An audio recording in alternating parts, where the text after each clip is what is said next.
Bismillahirrahmanirrahim. Assalamualaikum warahmatullahi wabarakatuh.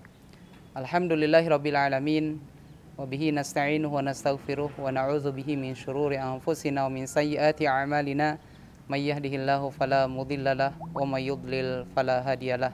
Asyhadu an la ilaha illallah wahdahu la syarikalah wa asyhadu anna Muhammadan abduhu wa rasuluhu la nabiyya ba'dah. Allahumma shalli wa sallim wa barik ala sayyidina Muhammadin wa ala alihi wa ashabihi wa man sara ala nahjihi ila yaumiddin, amma ba'd. Hadirin kaum muslimin yang dirahmati Allah Subhanahu wa taala, bulan Ramadan 1441 Hijriah akan meninggalkan kita semuanya, dan kita semua sekarang berada di penghujung bulan Ramadan ini.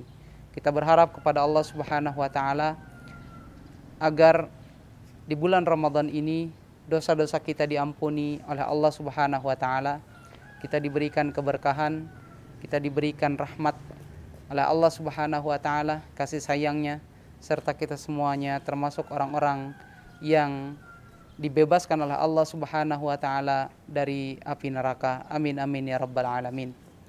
Hadirin kaum muslimin yang dirahmati Allah Subhanahu wa taala, ada satu amalan yang disunahkan oleh Rasulullah sallallahu alaihi wasallam setelah kita melaksanakan ibadah puasa selama 1 bulan penuh, yaitu kita melaksanakan takbir mengagungkan Allah Subhanahu wa taala, dan kemudian kita melaksanakan sholat Idul Fitri di keesokan harinya.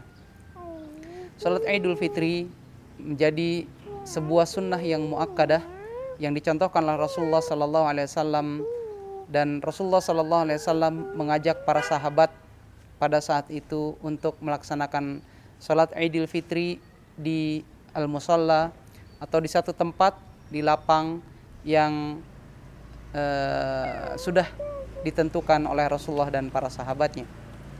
Sebelum kita melaksanakan sholat Idul Fitri, maka alangkah baiknya kita juga mengikuti apa yang disunahkan oleh Rasulullah sallallahu alaihi wasallam.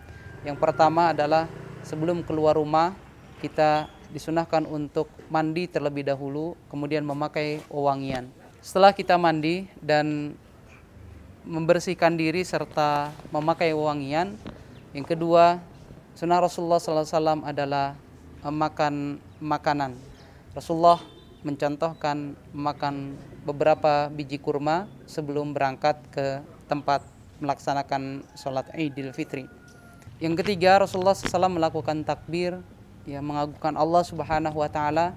Ia keluar dari rumahnya menuju tempat pelaksanaan sholat Id dan kemudian kembali melalui jalan yang tidak dilalui oleh beliau ketika berangkat sholat Id.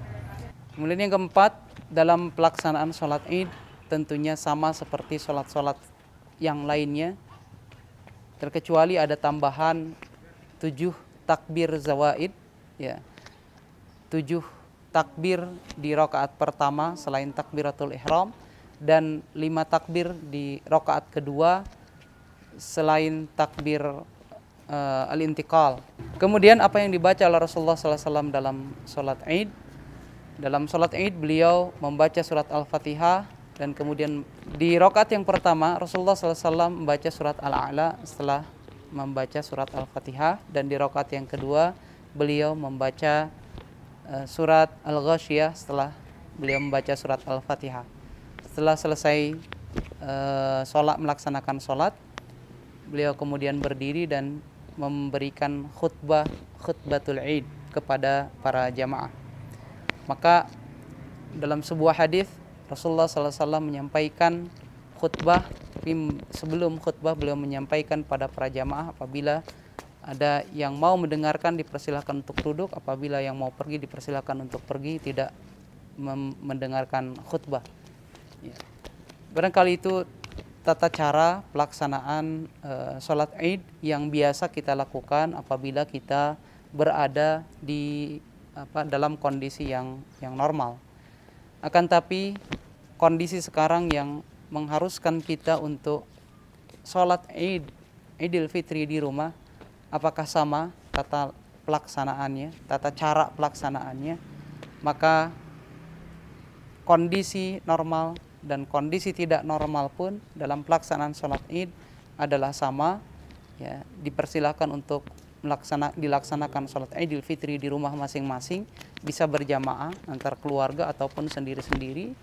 Dan kemudian terkait khutbah, maka apabila ya tidak memungkinkan untuk dilaksanakan, maka tidak mengapa, cukup hanya melaksanakan sholat Idul Fitri tanpa ada khutbah Idul Fitri.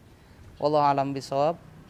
Jazakumullah khairan. Mudah-mudahan panduan praktis dalam pelaksanaan sholat Idul Fitri ini bermanfaat. Saya bersama keluarga kami atas nama Pondok Pesantren Terpadu Al-Multazam mengucapkan selamat Hari Raya Idul Fitri 1441 Hijriah. Taqabbalallahu minna wa minkum salihal a'mal wa kullu amin wa antum bi khair wa ja'alana Allah wa iyyakum minal aidina wal faizin.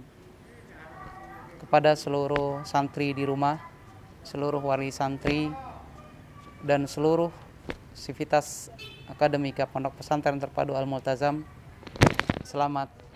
kami ucapkan selamat melaksanakan Hari Raya Idul Fitri 1441 Hijriah, dan kita berdoa kepada Allah agar wabah COVID-19 ini segera diangkat oleh Allah Subhanahu wa taala dan kita semuanya diberikan kesehatan olehnya, sehingga kita bisa bertemu, bersua kembali di pondok pesantren tercinta Al-Multazam. Amin amin ya rabbal alamin.